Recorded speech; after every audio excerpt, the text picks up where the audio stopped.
La salle des serveurs bourdonnait du bruit blanc familier des ventilateurs de refroidissement et des circuits électriques, un son qui était devenu ma berceuse au cours des 8 dernières années. À 23h47, un mardi, j'étais la seule âme qui restait dans le bâtiment municipal, sirotant ma 3e tasse de café tout en luttant contre une base de données corrompue qui gérait le système de paix de la ville. Rien de tel que la menace de 3000 employés municipaux en colère de ne pas être payés pour rendre votre soirée mémorable. Je m'appelle Reed Trenet, j'ai 33 ans et j'ai la vision cynique du monde de quelqu'un qui a le double de mon âge. Je suis l'administrateur informatique principal de cette ville industrielle moyenne sur le déclin depuis l'âge de 25 ans, à l'époque où je croyais encore que le travail acharné et la loyauté signifiaient quelque chose. Aujourd'hui, je sais à quoi m'en tenir. La seule chose qui compte, c'est de maintenir l'infrastructure numérique en état de marche pour que les politiciens puissent s'en attribuer le mérite et que les bureaucrates puissent toucher leur chèque. L'ironie ne m'échappait pas, je passais mes journées à régler les problèmes des autres alors que ma propre vie s'effondrait lentement. Ma femme, Jessa, était distante depuis des mois. Nos conversations se résumaient à des questions logistiques sur les factures et les emplois du temps. Elle travaillait comme coordinatrice des ressources humaines pour une société de conseil de niveau intermédiaire en centre-ville, le genre d'endroit où tout le monde portait des costumes coûteux et parlait de synergie tout en brassant des papiers. J'étais plongé dans un morceau de code particulièrement tenace quand mon téléphone a vibré contre le bureau en métal. L'identifiant d'appel a affiché le nom de ma sœur Maddy, ce qui était étrange étant donné qu'elle se couchait généralement avant 22 heures. Reed. Sa voix semblait étrange, tendue, avec une émotion que je n'ai pas pu identifier immédiatement. Salut, Maddy. Qu'est-ce qui se passe? C'est un peu tard pour un appel de courtoisie. Où es-tu en ce moment? J'ai jeté un coup d'œil autour de la salle des serveurs vide, éclairée seulement par la lueur des voyants d'état de l'écran de mon ordinateur portable. Au travail? Je me bats avec le système de paix.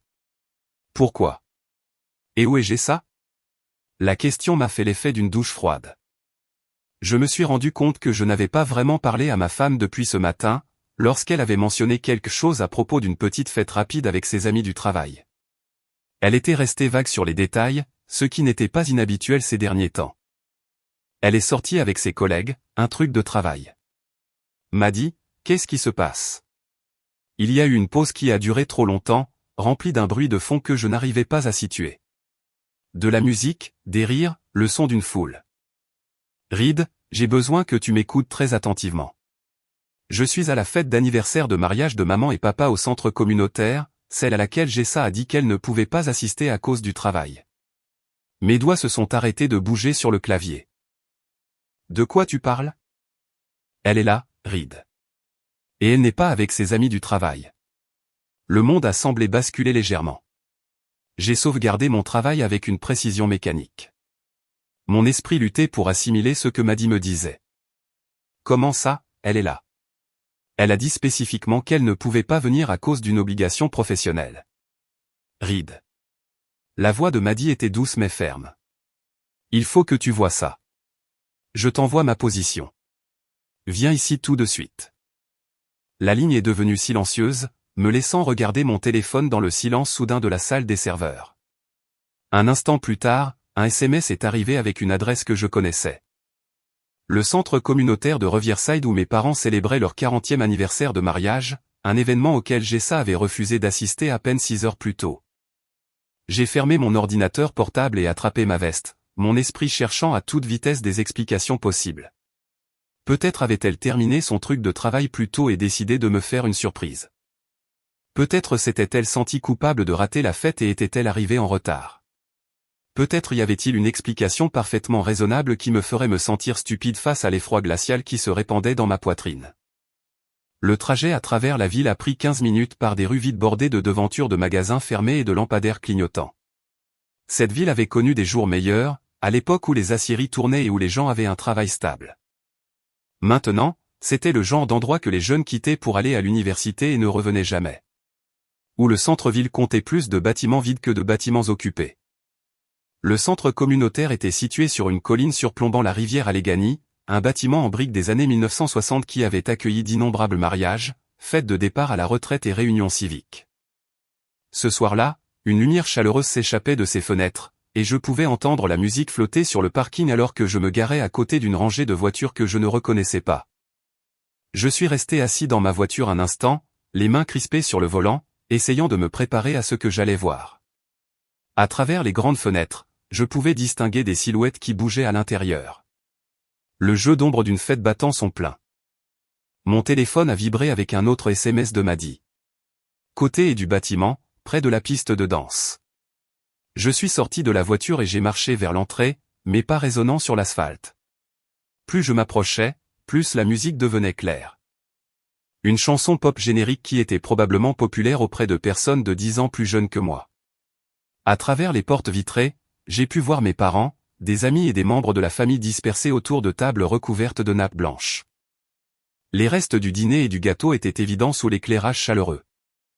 J'ai poussé les portes et j'ai immédiatement été frappé par l'odeur de café et de gâteau à la vanille mélangée à l'eau de Cologne et au parfum de 40 personnes qui s'étaient mises sur leur 31 pour une célébration. Quelques têtes se sont tournées vers moi, et j'ai surpris des expressions allant de la surprise à quelque chose qui ressemblait inconfortablement à de la pitié. Ride. Ma mère est apparue à mon coude, le visage illuminé de ce genre de joie forcée qui signifiait qu'elle essayait très fort de ne pas reconnaître le sujet qui fâchait. Je suis si heureuse que tu aies pu venir. Ton père demandait justement après toi. Maman, où est Maddy? Elle a fait un geste vague vers l'autre bout de la salle. Du côté de la piste de danse, je crois. Ride, chérie. Peut-être devrions-nous. Mais j'étais déjà en mouvement, me faufilant entre les tables de personnes qui soudain semblaient très intéressées par leur conversation ou leur verre. La salle principale du centre communautaire était plus grande qu'elle n'en avait l'air de l'extérieur, avec une petite piste de danse installée à une extrémité où un DJ passait de la musique à partir d'un ordinateur portable et d'une paire d'enceintes qui avaient connu des jours meilleurs. J'ai d'abord repéré Maddy, debout près du bord de la piste de danse, les bras croisés, le visage formant un masque de colère à peine contrôlé. Elle m'a vu arriver et a fait un signe de tête vers le centre de la zone de danse. C'est là que je les ai vus. Jessa était là, portant la robe noire que je lui avais achetée pour notre anniversaire l'année dernière, ses cheveux blonds relevés dans une coiffure qui lui avait probablement pris 1 heure à perfectionner. Elle dansait avec un homme que j'ai reconnu comme étant Liam Mallory, un agent immobilier local qui conduisait une BMW et avait ce genre de sourire artificiellement blanc fait pour les panneaux publicitaires. Mais il ne faisait pas que danser. Jessa était pressée contre lui d'une manière qui ne laissait aucun doute sur la nature de leur relation. Ses bras autour de son cou, les mains de lui sur sa taille avec une prise qui parlait de familiarité.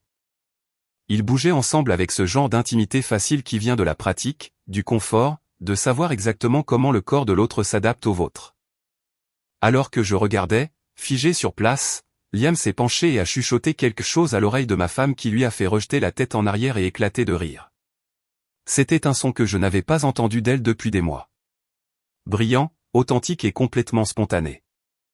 La chanson s'est terminée et dans le bref silence avant que la suivante ne commence, Jessa a levé les yeux et m'a vu debout là. Le rire s'est effacé de son visage, remplacé par une expression que je n'avais jamais vue auparavant. Pas de la culpabilité exactement, mais quelque chose de plus proche de l'agacement d'être interrompu.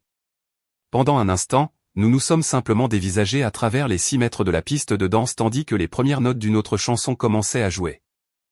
Puis Jessa s'est éloignée de Liam et a marché vers moi, le menton levé dans un geste que j'ai reconnu comme sa façon de se préparer au combat.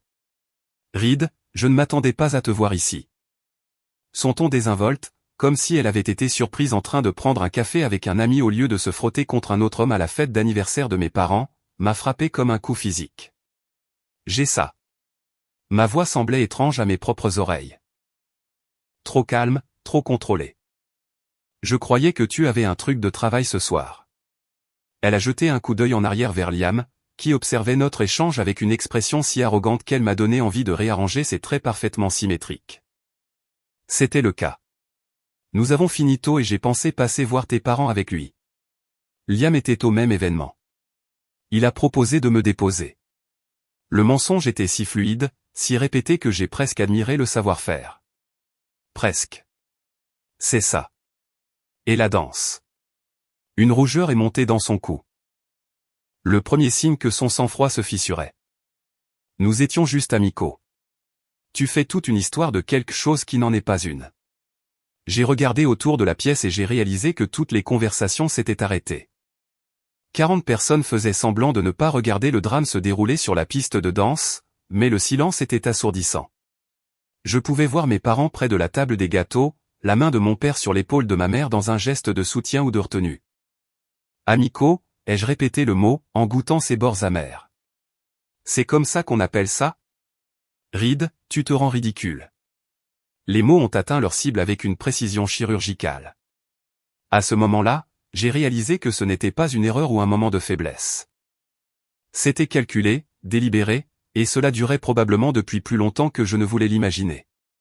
J'ai regardé ma femme, je l'ai vraiment regardée, et j'ai vu une étrangère portant le visage de Jessa. La femme que j'avais épousée il y a 6 ans avait été chaleureuse, spontanée, prompte à rire de mes mauvaises blagues. Cette personne était froide, polie et me regardait comme si j'étais un inconvénient à gérer. Tu as raison, ai-je dit doucement. Je me rends ridicule. Je me suis retourné et je suis parti, la laissant planter là dans sa robe noire avec son agent immobilier et 40 témoins de ce que notre mariage venait de devenir. Je n'ai pas couru, je n'ai pas claqué les portes, je n'ai pas fait de scène. Je suis juste parti, marchant à travers la foule silencieuse et sortant sur le parking où l'air nocturne était vif contre ma peau. Derrière moi, j'ai entendu la musique reprendre, la fête reprenant son rythme comme si de rien n'était.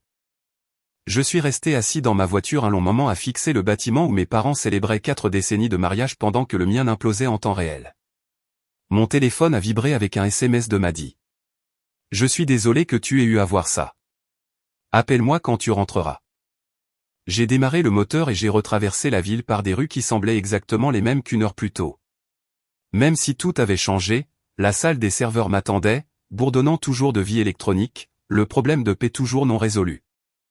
Je me suis assis devant mon ordinateur et j'ai fixé l'écran, essayant de me concentrer sur le code, mais tout ce que je pouvais voir, c'était le visage de Jessa lorsqu'elle avait levé les yeux et m'avait vu la regarder. Ni culpabilité, ni honte, juste de l'agacement. C'est à ce moment-là que j'ai su que, quoi qu'il arrive ensuite, j'allais gérer ça très différemment de ce qu'elle attendait. Je ne suis pas rentré chez moi cette nuit-là. Au lieu de cela, je suis resté dans la salle des serveurs jusqu'à l'aube, travaillant ostensiblement sur le système de paix, mais regardant surtout des lignes de code pendant que mon esprit assimilait ce dont j'avais été témoin. Au moment où l'équipe du matin a commencé à arriver, j'avais pris plusieurs décisions qui auraient surpris l'homme que j'étais 24 heures plus tôt. La première décision a été de tout documenter. En tant que professionnel de l'informatique, je comprenais la valeur des données. Chaque panne système, chaque faille de sécurité, chaque erreur d'utilisateur laissait des empreintes numériques qui pouvaient être tracées, analysées et utilisées pour prévenir des problèmes futurs. J'ai réalisé que mon mariage subissait des pannes système depuis des mois, et j'avais ignoré les signaux d'alarme. Je suis rentré chez moi à 7h30 du matin, chronométrant mon arrivée au moment où Jessa se préparait normalement pour aller travailler. Sa voiture était dans l'allée, une Honda Accord argentée qu'elle gardait méticuleusement propre. Je me suis assis dans mon pick-up un instant, observant la maison que nous avions achetée 3 ans plus tôt, à l'époque où nous parlions encore d'enfants et de projets de retraite. La porte d'entrée n'était pas verrouillée, ce qui n'était pas inhabituel. Jessa avait grandi dans une petite ville où les gens ne se souciaient pas de la sécurité, une habitude qui m'avait toujours rendu nerveux. Je l'ai trouvée dans la cuisine, entièrement habillée pour le travail, buvant du café dans le mug que je lui avais acheté à Noël dernier. « Tu n'es pas rentré la nuit dernière ?» a-t-elle dit sans lever les yeux de son téléphone. J'avais du travail à finir. C'est ça. Elle a fait défiler ce qu'elle lisait avec ce genre d'attention concentrée qui signifiait qu'elle évitait le contact visuel. À propos de la nuit dernière. À propos de quoi? Finalement, elle m'a regardé et j'ai vu quelque chose vaciller sur son visage qui aurait pu être de la surprise. Peut-être s'attendait-elle à ce que je sois en colère, que j'exige des explications ou que je porte des accusations. Au lieu de cela, je me suis versé un café et je me suis appuyé contre le plan de travail, en attendant. Je crois que tu as mal compris ce que tu as vu. Ah bon? Liam et moi sommes juste amis. Nous étions au même événement de réseautage et quand ça s'est terminé tôt, il a suggéré que nous passions à la fête de tes parents. J'ai pensé que ce serait bien de faire une apparition. J'ai hoché la tête comme si cela prenait tout son sens. C'était quoi cet événement de réseautage? Quoi? Le truc de travail que tu ne pouvais pas manquer. Quel genre d'événement c'était? Elle a hésité pendant une fraction de seconde, mais je l'ai capté. Des professionnels des RH, une conférence sur la diversité au travail. Où? Au Marriott en centre-ville. Quelle salle? Reed, pourquoi tu m'interroges? Je suis juste curieux de ton travail. Tu n'en parles plus beaucoup. Elle s'est levée brusquement, attrapant son sac à main sur le comptoir. Je dois aller au bureau. Nous pourrons discuter de ça plus tard quand tu seras rationnel. Après son départ, je suis resté assis dans la cuisine pendant un long moment, buvant du café et pensant à la femme que j'avais épousée. Jessa avait toujours été ambitieuse, poussée par un besoin de faire ses preuves que j'avais trouvé attirant quand nous sortions ensemble. Elle avait grandi en tant que cadette de 3 filles dans une famille qui valorisait l'apparence et le statut par-dessus presque tout le reste. Sa mère, Patricia, avait clairement indiqué dès notre première rencontre qu'elle me considérait comme un bouche-trou temporaire jusqu'à ce que Jessa trouve quelqu'un de plus convenable. Je pensais que nous avions dépassé tout ça. Apparemment, j'avais tort. J'ai appelé le travail pour me porter pâle, chose que j'avais faite peut-être 5 fois en 8 ans, et j'ai passé la journée à mener ce que j'appelais en privé une reconnaissance. J'ai commencé par nos comptes bancaires communs, cherchant des schémas dans les dépenses de Jessa qui auraient pu m'échapper. Ce que j'ai trouvé fut édifiant. Au cours des 4 derniers mois, elle avait effectué des retraits d'espèces réguliers de $200, toujours le vendredi, toujours au distributeur près de son bureau. Elle avait également utilisé sa carte de crédit dans des restaurants dont je n'avais jamais entendu parler. Toujours pour 2 personnes, toujours pendant les heures de déjeuner où elle prétendait manger à son bureau. La découverte la plus intéressante était un prélèvement de chez Victoria's Secret pour $347, effectué il y a 6 semaines.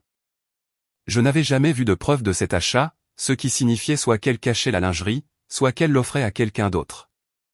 Ensuite, j'ai vérifié nos relevés téléphoniques. Le journal d'appel de Jessa montrait des contacts réguliers avec un numéro que je ne reconnaissais pas, généralement tard le soir ou tôt le matin. Les appels avaient commencé il y a 3 mois et étaient devenus de plus en plus fréquents. Quand j'ai fait une recherche inversée du numéro sur Internet, il a renvoyé à Liam Mallory. Je me suis adossé à ma chaise de bureau, regardant les preuves étalées sur l'écran de mon ordinateur. 3 mois d'appels téléphoniques secrets, de retraits d'espèces mystérieux et de frais de restaurant. La chronologie dressait un tableau clair d'une relation qui s'était développée pendant que je travaillais tard la nuit et gérais des urgences le week-end, maintenant l'infrastructure numérique de la ville en marche. La partie rationnelle de mon esprit me suggérait de confronter Jessa avec ces informations, d'exiger la vérité et d'essayer d'arranger les choses par le biais de conseils ou d'une thérapie. Le reste de moi, la partie qui avait été humiliée devant toute ma famille élargie, voulait tout autre chose. J'ai passé l'après-midi à faire des recherches sur la loi sur le divorce dans notre État, lisant sur la division des biens et la prestation compensatoire. Ce que j'ai appris m'a fait réfléchir. La Pennsylvanie était un État de distribution équitable, ce qui signifiait que les biens matrimoniaux seraient divisés équitablement, mais pas nécessairement à parts égales. Comme Jessa gagnait presque autant d'argent que moi, la pension alimentaire ne serait pas un facteur. La maison serait probablement vendue et nous partagerions les bénéfices. Mais il y avait d'autres considérations. J'avais été celui qui payait la plupart des factures pendant que Jessa se concentrait sur la construction de sa carrière. J'avais contribué davantage à notre compte d'épargne commun et j'avais payé les mensualités de l'hypothèque l'année dernière pendant qu'elle faisait face à ce qu'elle appelait des problèmes temporaires de trésorerie. J'ai également découvert que la Pennsylvanie autorisait le divorce pour faute, y compris l'adultère. Si je pouvais prouver la liaison de Jessa, cela pourrait affecter le partage des biens en ma faveur. Ce soir-là, j'ai préparé le dîner et j'ai attendu que ma femme rentre. Elle est arrivée à 18h15, avec 15 minutes de retard par rapport à d'habitude, avec une explication sur la circulation qui semblait toute faite. « Comment s'est passée ta journée ?» ai-je demandé en posant une assiette devant elle. « Bien remplie, beaucoup de réunions. »« Quelque chose d'intéressant ?» Elle m'a jeté un regard perçant. « Pas particulièrement. »« Et la tienne ?»« Je croyais que tu étais malade. »« Je me sens mieux. J'ai passé du temps à organiser nos finances. » Savais-tu que nous avons dépensé près de $3000 au restaurant au cours des 4 derniers mois? Vraiment? Je ne tiens pas vraiment les comptes pour ce genre de choses. J'ai remarqué qu'il y a plusieurs endroits que je ne connais pas: Chailoron, le Riverside Grill, Marellos. De beaux endroits. La fourchette de Jessa s'est arrêtée à mi-chemin de sa bouche. J'ai eu beaucoup de déjeuners d'affaires ces derniers temps, d'accord? Avec des clients et des collègues. Des gens que je connais? Reed, c'est quoi le but, là? Tu agis bizarrement. Je lui ai souri, l'expression me paraissant étrangère sur mon propre visage. Je m'intéresse juste à ton travail. Tu n'en parles plus jamais. Il n'y a rien à en dire. C'est juste le travail. Bien sûr. Nous avons mangé en silence pendant un moment, et j'ai observé ma femme attentivement. Elle était nerveuse, picorant sa nourriture et vérifiant son téléphone toutes les quelques minutes. Quand il a vibré avec un SMS, elle l'a attrapé rapidement et l'a tourné pour que je ne puisse pas le voir. C'est important, ai-je demandé. Juste des trucs du boulot. À 7 heures du soir, certains d'entre nous ont des emplois exigeants, ride. Le commentaire était conçu pour piquer, une référence à la tension continue concernant nos différentes trajectoires professionnelles. Gessa avait toujours été frustré que je me contente de mon emploi municipal au lieu de poursuivre quelque chose de plus lucratif dans le secteur privé. Tu as raison, ai-je dit. Certains d'entre nous, oui. Après le dîner, je me suis retiré dans mon bureau pendant que Gessa regardait la télévision dans le salon. Je pouvais l'entendre parler doucement au téléphone, sa voix trop basse pour que je puisse distinguer les mots, mais le ton était indéniablement intime. J'ai ouvert mon ordinateur portable et j'ai commencé à documenter tout ce que j'avais appris, créant une chronologie de la liaison avec des preuves à l'appui. Relevés bancaires, journaux d'appel, reçus de restaurants, le tout organisé avec la même approche méthodique que j'utilisais pour le dépannage système. En travaillant, j'ai réalisé que je n'étais plus en colère.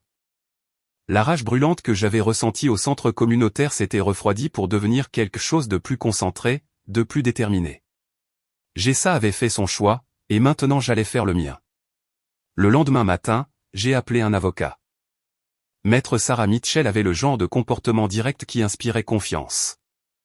Son bureau était au centre-ville, dans l'un des rares bâtiments qui n'avait pas cédé à la décadence urbaine, et elle était spécialisée en droit de la famille avec ce que son site web appelait une attention particulière à la protection des intérêts du client.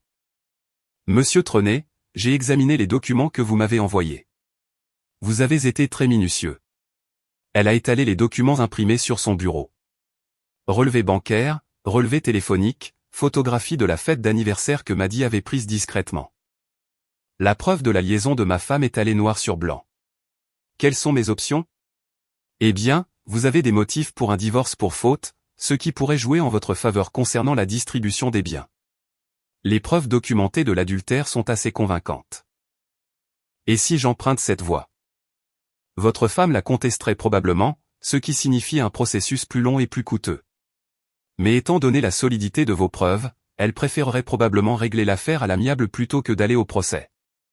J'ai hoché la tête, absorbant ces informations. Qu'en est-il des biens communs? La maison, les comptes d'épargne, les fonds de retraite. Tout cela serait sujet à une distribution équitable.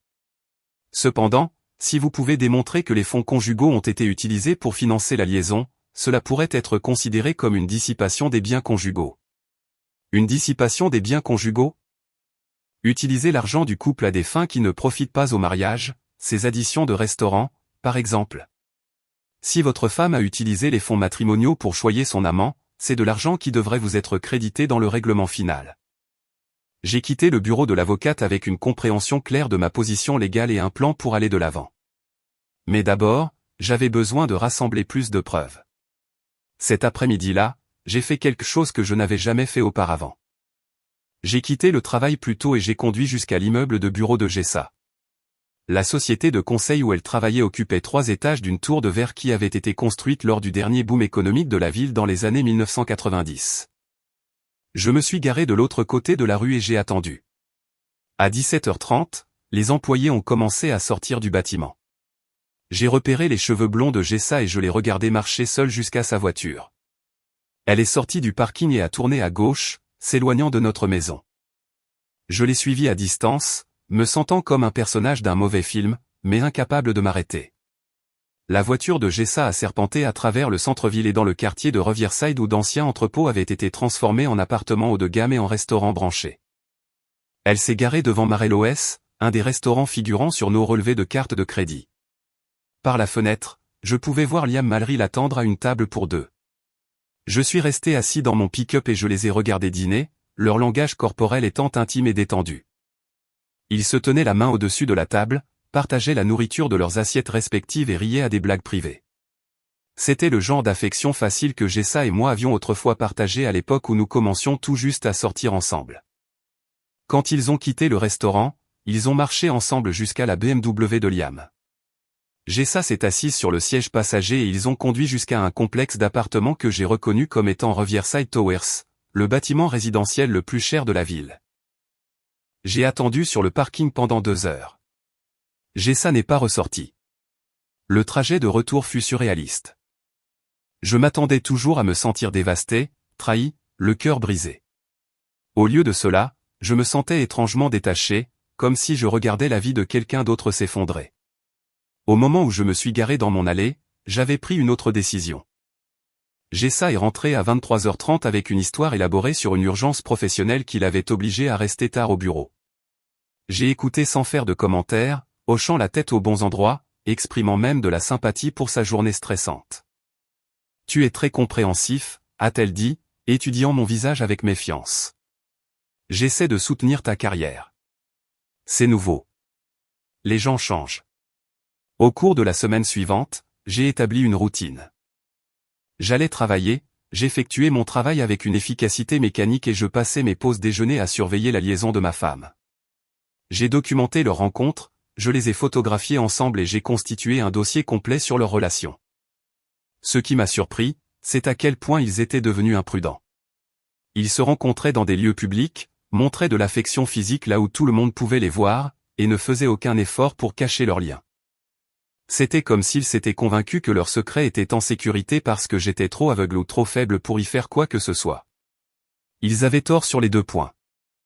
Le point de rupture a eu lieu un vendredi soir lorsque Jessa a annoncé qu'elle passerait le week-end à une retraite de travail à Pittsburgh. Elle a fait une valise avec des vêtements que je n'avais jamais vus auparavant. Des tenues chères qui devaient provenir de cette mystérieuse séance de shopping. C'est une activité de cohésion d'équipe, a-t-elle expliqué. Des exercices de confiance et de la planification stratégique. Très ennuyeux. Ça a l'air important. Ça l'est. Ça pourrait vraiment m'aider à avancer dans ma carrière. Je l'ai aidé à porter son sac jusqu'à la voiture et je l'ai embrassé pour lui dire au revoir, jouant le rôle du mari d'un grand soutien. Puis je l'ai regardé s'éloigner pour aller passer le week-end avec son amant. Ce soir-là, j'ai appelé Maddie. « Comment tu tiens le coup ?» a-t-elle demandé. « Mieux que prévu. Je voulais te remercier pour ce que tu as fait à la fête. J'ai détesté devoir te montrer ça, mais je ne pouvais pas laisser ça continuer sans que tu sois au courant. » Depuis combien de temps tout le monde est au courant? Il y a eu un blanc. Reed. Depuis combien de temps, Maddie? Quelques mois, peut-être plus. Des gens les ont vus ensemble en ville, et personne n'a pensé à me le dire. Nous ne savions pas trop comment faire. Et honnêtement, certaines personnes pensaient que tu le savais déjà et que tu choisissais de l'ignorer. L'idée que j'avais été le sujet de conversations murmurées et de regards compatissants pendant des mois a ajouté une autre couche à mon humiliation. J'avais été le mari aveugle, le dernier au courant, l'objet de rumeurs et de spéculations. « Qu'est-ce que tu vas faire ?» a demandé Maddie. « Je vais gérer ça. Reed. S'il te plaît, ne fais rien de stupide. Ne t'inquiète pas. Je vais être très intelligent à ce sujet. » Le lundi matin, j'ai mis en œuvre la première phase de mon plan. Je suis allé à notre banque et j'ai retiré la moitié de l'argent de notre compte d'épargne commun, en le déposant sur un nouveau compte à mon seul nom. Légalement, j'avais droit à cet argent et cela empêcherait Jessa de vider le compte si elle soupçonnait que j'avais découvert son manège. Ensuite, j'ai changé le bénéficiaire de mon assurance vie et de mon compte de retraite, supprimant Jessa pour désigner Maddie à la place. Là encore, parfaitement légal et quelque chose que j'aurais dû faire des mois plus tôt. Ensuite, j'ai fait quelque chose qui m'a donné plus de satisfaction que ça n'aurait probablement dû. J'ai retiré Jessa de ma mutuelle. Elle pourrait obtenir une couverture grâce à son propre employeur, mais cela lui coûterait beaucoup plus d'argent. Lorsque Jessa est revenue de sa retraite professionnelle le dimanche soir, elle rayonnait d'un bonheur que je ne lui avais pas vu depuis des années. Elle a parlé des exercices de cohésion d'équipe et des séances de planification stratégique avec un enthousiasme qui aurait été convaincant si je n'avais pas su qu'elle avait passé le week-end au lit avec Liam Mallory. Ça a l'air d'avoir été très productif, ai-je dit. Tu m'as trompé. Tu m'as trahi. Tu as détruit notre famille. Oui. Je t'ai trompé. Et c'est toi le coupable. Tu n'as jamais été là pour moi. Nous divorçons. Tu n'auras rien. La maison est à moi. L'argent est à moi. Tu vivras dans la rue. Quoi? Tu veux savoir avec qui je t'ai trompé? Ton patron. C'est un vrai homme. Tu es fini. Je m'assurerai que tu n'ailles rien. Tu m'entends? Rien. Je n'ai pas besoin de ton argent. Je te quitte pour lui. Il est 2 fois plus homme que toi. Et tu sais quoi d'autre? Ce fut vraiment le cas. J'ai l'impression d'avoir une vision beaucoup plus claire pour mon avenir maintenant. C'est merveilleux. Je suis content pour toi. Elle m'a jeté un regard étrange, comme si mon attitude de soutien était en quelque sorte suspecte, ce qui était le cas. Le mardi, elle a découvert les changements sur notre compte bancaire. Reed, qu'est-il arrivé à nos économies? J'ai levé les yeux de mon ordinateur portable où je travaillais sur un problème de sécurité réseau particulièrement complexe. Que veux-tu dire? La moitié de l'argent a disparu. Je l'ai déplacé sur un compte séparé. J'ai pensé qu'il serait plus sûr de diversifier nos avoirs. Tu l'as déplacé sans m'en parler. Tu as été tellement occupé avec le travail ces derniers temps. Je ne voulais pas t'ennuyer avec des détails financiers. C'est notre argent, Reed. Tu ne peux pas simplement le déplacer sans me le dire. En fait, si, je peux. C'est un compte joint, ce qui signifie que chacun de nous a un accès total au fond. Elle m'a dévisagé, et je pouvais voir les rouages tourner dans sa tête. Pour la première fois, elle se demandait si j'en savais plus que je ne le laissais paraître. Je veux que tu le remettes. Pourquoi? Parce que c'est notre argent. Et ça l'est toujours. C'est juste sur un compte différent. Reed, qu'est-ce qui t'arrive? Tu agis bizarrement depuis des semaines. J'ai fermé mon ordinateur et je lui ai accordé toute mon attention. Bizarrement? Comment ça? Différemment. Distant. Comme si tu préparais quelque chose. Je ne prépare rien, j'ai ça. J'essaie juste d'être plus responsable concernant nos finances en prenant des décisions unilatérales comme celles que tu prends pour ta carrière.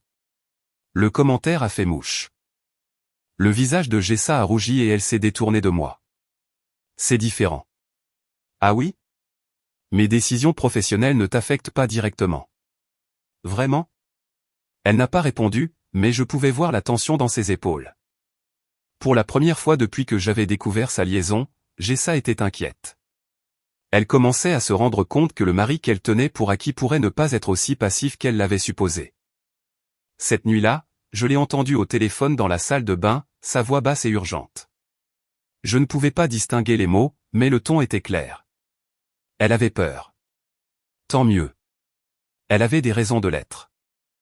L'appel est arrivé un jeudi matin pendant que je corrigeais un problème de réseau qui empoisonnait le système de gestion de la circulation de la ville.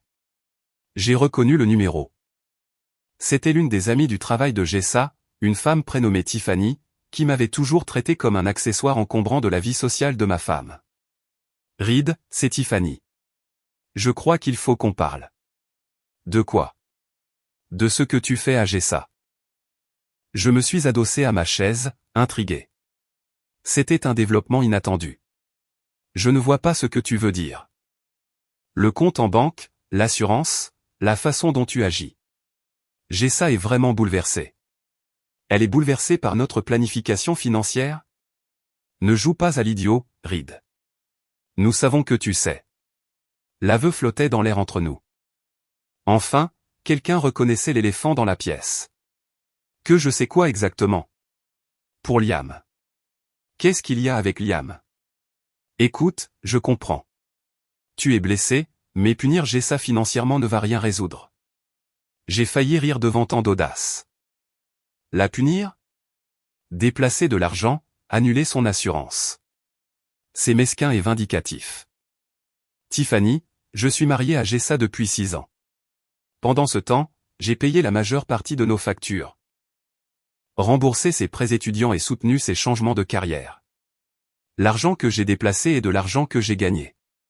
L'assurance que j'ai annulée était une couverture que je lui fournissais. En quoi est-ce exactement une punition? Parce que tu le fais pour la blesser. Non, je le fais pour me protéger. Il y a eu une pause. Jessa a fait une erreur. Mais cela ne doit pas nécessairement mettre fin à votre mariage. Les gens surmontent ce genre de choses. Ah oui? Si tu l'aimais vraiment, tu essaierais de te battre pour elle au lieu de jouer à ces jeux. Perspective intéressante. Est-ce que Liam sait que Jessa est mariée? Bien sûr qu'il le sait. Et ça ne le dérange pas. C'est compliqué. J'en suis sûr. Dis-moi, Tiffany, depuis combien de temps aides-tu ma femme à me tromper? Je ne l'ai aidée à rien du tout. Vraiment? Parce qu'il semble que tu en saches un rayon sur sa relation avec Liam.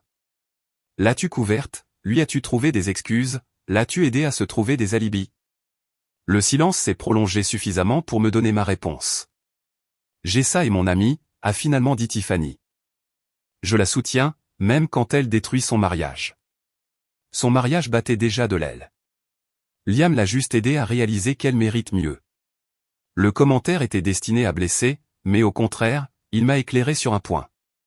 Il ne s'agissait pas seulement d'une liaison. Il s'agissait d'un groupe de personnes qui avaient décidé que je n'étais pas assez bien pour Jessa et l'avaient activement encouragé à trouver quelqu'un d'autre. Mieux que quoi? Mieux qu'un type qui se contente de réparer les ordinateurs de la ville pour le reste de sa vie. Mieux que quelqu'un qui n'a aucune ambition, aucune volonté de s'améliorer. Je vois. Et Liam représente l'amélioration. Liam a du succès. Il a de l'avenir. Il vend de l'immobilier dans une ville sur le déclin. Tiffany, ce n'est pas exactement Donald Trump. Au moins, il essaie de construire quelque chose. Qu'est-ce que tu construis, toi, Reed? La question a fait mal car elle a touché des insécurités que je portais depuis des années. Alors que mes amis de l'université avaient déménagé dans de plus grandes villes et gravi les échelons des entreprises, j'étais resté dans ma ville natale, satisfait d'un emploi stable et d'une vie tranquille. Je pensais que Jessa partageait cette vision. Apparemment, je m'étais trompé. Je construis une vie, ai-je dit. Ou du moins, je l'étais. Il n'est pas trop tard pour changer. Tu pourrais encore te battre pour elle. Pourquoi voudrais-je me battre pour quelqu'un qui ne veut pas qu'on se batte pour elle? Parce que c'est ce que font les gens quand ils aiment quelqu'un. Non, Tiffany. C'est ce que font les gens quand ils sont désespérés. Je ne suis pas désespéré. J'ai raccroché et je suis resté assis dans mon bureau, digérant la conversation. Cela avait confirmé ce que je soupçonnais. La liaison de Jessa n'était pas un moment de faiblesse ou une erreur. C'était un choix délibéré, soutenu et encouragé par ses amis qui me voyaient comme un obstacle à son bonheur. Cette prise de conscience a été libératrice. Je m'étais remis en question, me demandant si j'avais échoué en tant que mari, s'il y avait quelque chose que j'aurais pu faire différemment. Maintenant, je comprenais qu'il ne s'agissait pas de mes défauts. Il s'agissait de Jessa, qui avait décidé qu'elle voulait une vie différente et qui avait été trop lâche pour mettre fin à notre mariage avant de la poursuivre. Ce soir-là, j'attendais le retour de Jessa du travail. Elle avait l'air nerveuse, probablement parce que Tiffany l'avait prévenue de notre conversation. « Il faut qu'on parle », a-t-elle dit. « De quoi? De nous? De notre mariage? Qu'en est-il, Reed? Je sais que tu es au courant pour Liam. » Enfin, après des semaines de mensonges et d'évasion, elle était prête à avoir une conversation honnête. Qu'en est-il de Liam? De ma relation avec lui. Quel genre de relation? Elle s'est assise en face de moi, les mains croisées sur les genoux, comme une écolière convoquée dans le bureau du directeur. Nous nous fréquentons. Comment ça, vous vous fréquentez? Reed, ne rend pas ça plus difficile que ça ne doit l'être. J'essaie juste de comprendre. Êtes-vous amis? Associés en affaires? Quelle est exactement ta relation avec Liam? Nous sommes impliqués. Impliqués. De quelle manière? De manière romantique. Donc, tu as une liaison. Le mot est resté suspendu entre nous comme une présence physique. Jessa a tressailli comme si je l'avais giflé. Ce n'est pas si simple, non? Tu es marié avec moi, mais tu as une relation romantique avec quelqu'un d'autre. C'est la définition même d'une liaison. Notre mariage est fini depuis longtemps, Reed. Nous avons juste vécu par inertie. Notre mariage est fini. Quand avons-nous décidé ça? Nous ne l'avons pas décidé. C'est juste arrivé. Je vois. Et quand exactement est-ce arrivé? Avant ou après que tu ne commences à coucher avec Liam? Est-ce que ça a de l'importance? Ça en a pour moi. Elle est restée silencieuse pendant un long moment, fixant ses mains. Quand elle a levé les yeux, ceux-ci brillaient de larmes qui auraient pu être authentiques. Je n'avais pas prévu que ça arrive. J'ai rencontré Liam à un événement de réseautage et le courant a passé, c'est tout. Il me fait me sentir vivante comme je ne l'ai pas ressenti depuis des années. Et moi non. Reed, nous sommes des personnes différentes de celles que nous étions lorsque nous nous sommes mariés. Nous voulons des choses différentes. Que veux-tu? Je veux me sentir exalté par ma vie. Je veux être avec quelqu'un qui me stimule, qui me pousse à être meilleur. Et Liam fait ça. Oui. En t'emmenant dans des restaurants chers et en t'achetant de la lingerie. Elle a semblé surprise que je sois au courant pour la lingerie. Il ne s'agit pas d'argent. Non, de quoi s'agit-il alors? Il s'agit de se sentir valorisé, de se sentir spécial. Quand je suis avec Liam, j'ai l'impression d'être la personne la plus importante au monde. Et quand tu es avec moi? Quand je suis avec toi, j'ai l'impression que nous sommes juste des colocataires qui font acte de présence. L'honnêteté était brutale, mais pas surprenante. J'avais senti la distance se creuser entre nous depuis des mois, mais je l'avais attribuée au stress du travail et aux flux et reflux normaux d'une relation à long terme. Alors, que veux-tu faire à ce sujet? Je veux le divorce. Voilà. Les mots que j'attendais, mais que je n'étais curieusement pas préparé à entendre. Parce que tu veux être avec Liam. Parce que je veux être heureuse et que tu ne peux pas être heureux avec moi. Peux-tu être heureuse avec moi en sachant ce que tu sais? C'était une question juste. Pourrais-je pardonner sa liaison? Pourrions-nous reconstruire la confiance et l'intimité après tout ce qui s'était passé? Pourrais-je passer le reste de ma vie à me demander si elle pensait à quelqu'un d'autre quand elle me regardait? Non, ai-je dit. Je ne pense pas que je le puisse. Alors nous sommes d'accord. Ah oui? Parce qu'il semble que tu prends des décisions concernant notre mariage sans me consulter depuis des mois. Que veux-tu dire? Je veux dire que tu as décidé que notre mariage était terminé. Tu as décidé d'avoir une liaison. Et maintenant, tu as décidé que tu voulais un divorce. À quel moment exactement étais-je censé avoir mon mot à dire sur l'une de ces décisions? Reed, Quoi? Tu protégeais mes sentiments. Tu essayais de m'épargner la douleur de savoir que ma femme avait abandonné notre mariage et couchait avec quelqu'un d'autre. J'essayais de comprendre ce que je voulais tout en dépensant notre argent dans des rendez-vous avec ton petit ami et en me mentant au sujet d'urgence au travail. Je n'ai jamais voulu te blesser. Mais tu m'as blessé. Tu m'as humilié devant toute ma famille. Tu m'as fait passer pour un imbécile aux yeux de tous ceux qui nous connaissaient. Tu as volé des mois de ma vie en me laissant penser que nous avions un mariage qui valait la peine d'être sauvé. Des larmes coulaient sur son visage maintenant, et pendant un instant, j'ai ressenti une lueur de l'ancienne tendresse que j'avais autrefois ressentie pour elle, mais elle est passée rapidement, remplacée par quelque chose de plus dur et de plus résolu. Je suis désolé, a-t-elle chuchoté. Vraiment? Ou es-tu juste désolé de t'être fait prendre? Je suis désolé de la façon dont ça s'est passé. J'aurais dû être honnête avec toi dès le début. Oui, tu aurais dû, mais tu ne l'as pas fait. Et maintenant nous devons faire face aux conséquences. Qu'est-ce que ça veut dire? Je me suis levé et j'ai marché vers la fenêtre, regardant le quartier où nous avions prévu d'élever des enfants et de vieillir ensemble. Ça veut dire que tu vas obtenir ton divorce, j'ai ça, mais qu'il va te coûter plus cher que tu ne le penses. De quoi parles-tu? Je parle du fait que j'ai des preuves documentées de ta liaison. Relevé bancaire, historique d'appel, photographie. Dans cet état, l'adultère affecte le partage des biens. Tu m'as espionné. Je me suis protégé. Il y a une différence. Reed, tu me fais peur. Je me suis retourné pour lui faire face, et j'ai pu voir qu'elle était sincèrement effrayée. Tant mieux. Il fallait qu'elle comprenne que les actes ont des conséquences. Je ne vais pas te faire de mal, j'ai ça. Mais je ne vais pas te laisser t'éloigner de ce mariage avec la moitié de tout ce pourquoi j'ai travaillé pendant que tu dépensais notre argent pour ta liaison. Ce n'est pas juste. Juste? Tu veux parler de justice? Était-ce juste de me mentir pendant des mois? Était-ce juste de m'humilier en public? Était-ce juste de me laisser découvrir ta liaison par ma sœur au lieu d'avoir le courage de me le dire toi-même? Elle n'a pas répondu, mais je pouvais voir que son cerveau tournait à plein régime. Elle se rendait compte que le divorce qu'elle avait imaginé, une séparation rapide et amicale qui la libérerait pour être avec Liam, n'allait pas avoir lieu. « Que veux-tu » a-t-elle demandé. « Je veux que tu déménages ce soir. »« Tu veux le divorce ?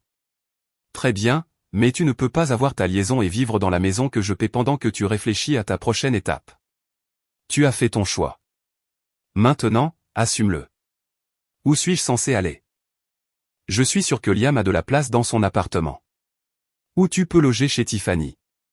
Ça m'est complètement égal. Tu es cruel. Non, je suis honnête.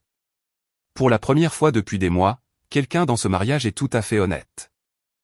Elle m'a dévisagé pendant un long moment, et j'ai pu voir qu'elle essayait de trouver une trace de l'homme qu'elle avait épousé, celui qui l'aurait supplié de rester pour arranger les choses. Cet homme avait disparu. « Je vais faire ma valise », a-t-elle finalement dit. « Prends ce dont tu as besoin. Nous réglerons le reste plus tard. » Elle est montée à l'étage et je l'ai écoutée s'activer dans notre chambre, ouvrant les tiroirs et les placards. 20 minutes plus tard, elle est redescendue avec une valise et la sacoche de son ordinateur portable. Je t'appellerai dans quelques jours quand j'aurai réglé ma situation pour le logement. Tu peux appeler mon avocate, Sarah Mitchell. Je ferai en sorte qu'on t'envoie ses coordonnées. Reed, ça n'a pas à se passer comme ça. Nous pouvons gérer ça civilement. Tu as raison. Ça n'avait pas à se passer comme ça. Mais tu as fait des choix qui nous ont menés ici, et maintenant nous devons tous les deux vivre avec. Elle a ouvert la bouche comme pour dire autre chose, puis l'a fermée et s'est dirigée vers la porte. J'ai ça. Elle s'est retournée, l'espoir vacillant dans les yeux. Laisse ta clé. L'espoir s'est éteint. Elle a posé la clé de la maison sur la table près de la porte et est sortie dans la nuit, portant sa valise vers un avenir qu'elle avait choisi au détriment de celui que nous avions prévu ensemble. J'ai verrouillé la porte derrière elle et je suis resté dans le silence soudain de la maison que nous avions partagée pendant 3 ans. Pour la première fois depuis que j'étais entré dans ce centre communautaire et que j'avais vu ma femme dans les bras d'un autre homme, j'ai ressenti quelque chose qui s'approchait de la paix. Le plus dur était passé. Maintenant venait la partie que j'allais apprécier. 3 semaines après le départ de Jessa, j'ai reçu un appel de son avocat. Richard Castellano avait la réputation d'être l'un des avocats spécialisés dans les divorces les plus agressifs de la ville, ce qui m'en disait long sur la manière dont Jessa comptait gérer notre séparation. Monsieur Trenet, je représente Jessica Revend dans sa procédure de divorce. Je vous appelle pour voir si nous pouvons parvenir à un règlement à l'amiable sans litige inutile. Que aviez-vous en tête ? Ma cliente est prête à offrir un partage à 50-50 de tous les biens matrimoniaux, chaque partie conservant ses comptes de retraite respectifs et ses biens personnels. J'ai failli rire. C'est généreux de sa part. C'est une offre équitable qui épargnerait aux 2 parties des frais de justice importants. Monsieur Castellano, votre cliente a-t-elle expliqué les circonstances de notre divorce ? Elle a indiqué que le mariage s'est effondré en raison de différends irréconciliables. C'est comme ça qu'elle a appelé ça ? Il y a eu une pause. Suggérez-vous qu'il y a d'autres facteurs que nous devrions prendre en compte ? Je suggère que votre cliente a commis un adultère, a utilisé des fonds conjugaux pour soutenir sa liaison et a abandonné le domicile conjugal pour aller vivre avec son amant. En Pennsylvanie, ce sont des facteurs pertinents dans la distribution des biens. Monsieur Trenet, les accusations d'adultère peuvent être difficiles à prouver et conduisent souvent à des litiges longs et coûteux qui ne profitent à personne. Je suis d'accord. Heureusement, je n'aurai pas besoin de formuler des accusations. J'ai des preuves. Une autre pause. Plus longue cette fois. Quel genre de preuves ? Le genre qui serait très embarrassant pour votre cliente si elle venait à faire partie du domaine public. Je vois. Nous devrions peut-être planifier une réunion pour en discuter plus avant. Peut-être bien que oui. La réunion a eu lieu dans le bureau de Sarah Mitchell la semaine suivante. Jessa est arrivée avec son avocat et une expression de défi qui ne cachait pas tout à fait sa nervosité. Elle avait perdu du poids depuis son déménagement, et il y avait des cernes sous ses yeux qui laissaient supposer qu'elle ne dormait pas bien. Reed, a-t-elle dit avec un hochement de tête. Jessa.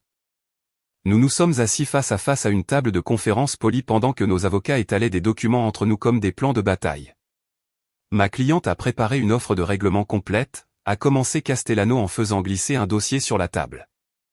Sarah l'a parcouru rapidement, l'expression neutre. Votre cliente souhaite 50% de la valeur nette de la maison conjugale, 50% de l'épargne commune et une pension alimentaire pendant 2 ans. Étant donné que les deux parties sont des professionnels en activité avec des revenus similaires, nous pensons que cela représente un partage équitable. À l'exception de la pension alimentaire, a répondu Sarah. Mon client ne voit aucune justification à cela au vu des circonstances. Quelles circonstances? Sarah a ouvert son propre dossier et a commencé à étaler des photographies, des relevés bancaires et des historiques téléphoniques. Les circonstances de la liaison de 3 mois de Madame Revend avec Liam Mallory, au cours de laquelle elle a utilisé environ 4000 $ de fonds matrimoniaux pour des restaurants, des hôtels et des articles personnels qui ont profité à sa relation extra-conjugale. Le visage de Jessa est devenu pâle lorsqu'elle a vu les preuves étalées sur la table. Des photos d'elle et Liam au restaurant, entrant dans l'immeuble de son appartement, s'embrassant dans des parkings, des relevés bancaires montrant des retraits d'espèces et des frais de carte de crédit, des journaux téléphoniques documentant des centaines d'appels et de SMS. Il s'agit d'une invasion de la vie privée, a dit Castellano, mais sa voix manquait de conviction. Il s'agit d'une documentation de la dissipation des biens conjugaux et d'adultère, a répondu Sarah. Obtenue légalement et admissible devant un tribunal. Que veux-tu, a demandé Jessa, s'adressant directement à moi pour la première fois. Je veux que tu comprennes que les actions ont des conséquences. Reed, s'il te plaît. Ne pouvons-nous pas simplement en finir sans nous détruire mutuellement? Tu aurais dû y penser avant de décider de détruire notre mariage. J'ai fait une erreur. Tu as fait un choix. De multiples choix sur plusieurs mois.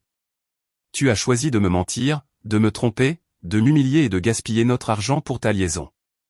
Maintenant, tu dois vivre avec les conséquences de ces choix. Castellano s'est penché en avant. Que proposez-vous? Sarah a fait glisser un autre document sur la table. Monsieur Trenet garde la maison et assume l'entière responsabilité de l'hypothèque. Madame Revend garde sa voiture et ses effets personnels. Il partage les économies communes restantes à 50-50, moins les 4000 $ que Madame Revend a dépensés pour sa liaison. Qui seront crédités à Monsieur Trenet? Pas de pension alimentaire pour aucune des parties. C'est ridicule, a déclaré Jessa. J'ai droit à la moitié de tout ce que nous avons construit ensemble. Tu as perdu ces droits quand tu as décidé de construire quelque chose avec quelqu'un d'autre, ai-je répondu. Je n'accepterai pas ça. Alors nous irons au tribunal, a dit calmement Sarah. Où toutes ces preuves feront partie du dossier public. Votre liaison, vos mensonges, vos écarts financiers, tout cela sera à la disposition de quiconque voudra le consulter. J'ai observé Jessa assimiler cette information. Elle était ambitieuse, soucieuse de son image et bâtissait une carrière dans les ressources humaines où la réputation comptait. Un procès de divorce public présentant des preuves détaillées de sa liaison la poursuivrait pendant des années. Je dois en discuter avec ma cliente, a dit Castellano. Bien sûr. Vous avez 48 heures pour répondre. Après leur départ, je me suis assis dans le bureau de Sarah en ressentant quelque chose que je n'avais pas éprouvé depuis des mois. De la satisfaction. Comment pensez-vous qu'ils vont répondre, ai-je demandé. Ils vont accepter le marché. Elle ne peut pas se permettre que ça aille jusqu'au procès. Et s'ils ne le font pas, alors nous la détruirons au tribunal et nous obtiendrons probablement un accord encore meilleur. Ce soir-là, j'ai traversé la ville où j'avais passé toute ma vie d'adulte en la regardant avec des yeux nouveaux. Les usines abandonnées et les devantures de magasins vides qui me déprimaient autrefois me semblaient désormais être des opportunités. Les quartiers calmes et les visages familiers qui m'avaient autrefois semblé limités ressemblaient maintenant à mon foyer. J'avais passé des années à écouter Jessa se plaindre de notre vie ici, de mon manque d'ambition, de l'envergure limitée de mes rêves. J'avais fini par croire qu'elle avait raison, que je me contentais de moins que ce que je méritais. Maintenant, je comprenais que c'était elle qui se contentait de moins. Elle avait troqué un mariage fondé sur l'amour et le partenariat pour une liaison basée sur l'excitation et le statut. Elle avait abandonné un homme qui aurait tout fait pour elle au profit d'un homme qui couchait avec une femme mariée. Mon téléphone a sonné alors que je me garais dans mon allée. C'était Maddy. Comment s'est passée la réunion? Mieux que prévu. Je pense que ce sera bientôt fini. Comment tu tiens le coup? Honnêtement, mieux que je ne l'aurais cru. J'ai l'impression de voir enfin clair pour la première fois depuis des mois. Des regrets. J'ai réfléchi à la question en regardant la maison que Jessa et moi avions achetée ensemble et où nous avions prévu de faire notre vie. 3 semaines plus tôt, elle ressemblait à un mausolée de rêves brisés. Ce soir, cela ressemblait à un nouveau départ. Non, ai-je dit. Aucun regret. L'appel de Castellano est arrivé le lendemain après-midi. Ma cliente accepte votre proposition de règlement avec une modification. Elle veut garder le service en porcelaine de sa grand-mère. D'accord. Elle voulait aussi que je vous demande si vous seriez prêt à signer un accord de confidentialité concernant les circonstances du divorce. J'ai failli rire. Même dans la défaite, Jessa essayait de contrôler le récit. Non. Elle est prête à offrir une compensation supplémentaire. Monsieur Castellano, votre cliente m'a trompé, m'a menti et m'a humilié devant ma famille et mes amis. Je ne vais pas l'aider à cacher la vérité sur ce qu'elle a fait. Je comprends votre position, mais pas d'accord de confidentialité. Si elle a peur que les gens sachent ce qu'elle a fait, elle aurait dû y penser avant de le faire. 2 semaines plus tard, j'étais assis dans la salle de conférence d'un tribunal et je signais les papiers qui mettaient officiellement fin à mon mariage. Jessa était là, l'air petite et vaincue, sa signature tremblante sur les documents qui allaient remodeler nos deux vies. Reed, a-t-elle dit alors que nous nous préparions à partir. Je veux que tu saches que je n'ai jamais voulu que les choses se terminent de cette façon. Comment voulais-tu qu'elles se terminent? Je ne sais pas. J'ai juste pensé. J'espérais que nous pourrions trouver un moyen d'être heureux. Nous aurions pu être heureux, Jessa. Nous avons été heureux pendant un temps, mais tu as décidé que ce n'était pas suffisant. Je sais. Je sais. J'ai fait des erreurs. Tu as fait des choix. Et maintenant, tu dois vivre avec. Elle a hoché la tête, des larmes coulant sur son visage. J'espère que tu trouveras quelqu'un qui te rendra heureux. J'espère que tu découvriras ce que le bonheur signifie réellement. Je suis sorti du tribunal en tant qu'homme célibataire pour la première fois en 6 ans, ne portant que mes clés de voiture et un sentiment d'achèvement que je n'avais pas ressenti depuis des mois. Ce soir-là, j'ai appelé mes parents. « Comment vas-tu, fils ?» a demandé mon père. « Je vais bien, papa. Vraiment bien. Nous sommes fiers de la façon dont tu as géré ça. Ça n'a pas dû être facile. Ça ne l'était pas, mais c'était nécessaire. Et maintenant ? J'ai regardé autour de la maison qui était maintenant entièrement la mienne, en pensant aux possibilités qui s'offraient à moi. Je vais vivre ma vie selon mes propres termes pendant un certain temps. Voir ce que ça fait. Ça a l'air d'un bon plan. En raccrochant le téléphone, j'ai réalisé que pour la première fois depuis des années, j'étais enthousiaste pour l'avenir. Non pas parce que je planifiais une vengeance ou complotais contre mon ex-femme, mais parce que j'étais enfin libre de découvrir qui j'étais quand je n'essayais pas d'être l'homme que quelqu'un d'autre voulait que je sois. Jessa avait raison sur un point. Nous voulions des choses différentes. Elle voulait de l'excitation, un statut et le frisson d'un changement constant. Moi, je voulais de la stabilité, de la loyauté et la profonde satisfaction de construire quelque chose qui durerait. Elle avait choisi sa voie, et maintenant j'étais libre de choisir la mienne. 6 mois plus tard, j'ai appris par des connaissances communes que Jessa et Liam avaient rompu. Apparemment, l'excitation de leur liaison ne s'était pas bien traduite dans la réalité d'une véritable relation. Elle avait déménagé à Pittsburgh pour prendre un emploi dans une plus grande entreprise, recommençant à zéro dans une ville où personne n'était au courant de son mariage raté. Je n'ai ressenti aucune satisfaction face à son malheur, aucune justification dans l'échec de la relation qu'elle avait choisie au détriment de notre mariage. À ce moment-là, j'étais trop occupé à construire ma nouvelle vie pour passer beaucoup de temps à penser à l'ancienne. J'avais lancé une entreprise de conseil, aidant les petites municipalités à moderniser leur infrastructure informatique. Le travail était stimulant et gratifiant, et je gagnais plus d'argent que je n'en avais jamais gagné en tant qu'employé municipal.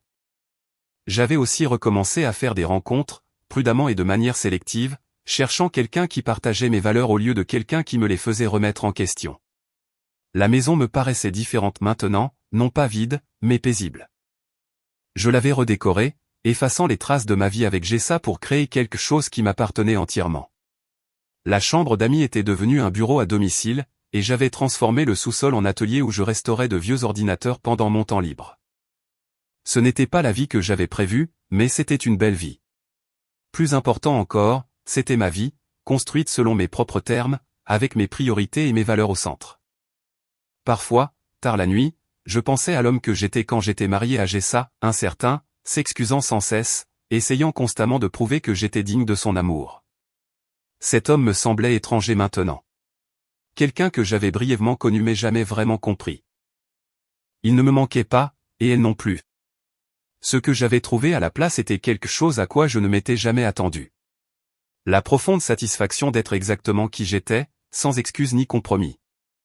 Il avait fallu la destruction de mon mariage pour m'apprendre que la relation la plus importante que j'aurais jamais serait celle que j'entretiendrais avec moi-même. En fin de compte, Jessa m'avait rendu service. Elle m'avait forcé à choisir entre le mensonge confortable de notre mariage qui s'effondrait et la difficile vérité de qui j'étais réellement. J'avais choisi la vérité, et cela m'avait rendu libre.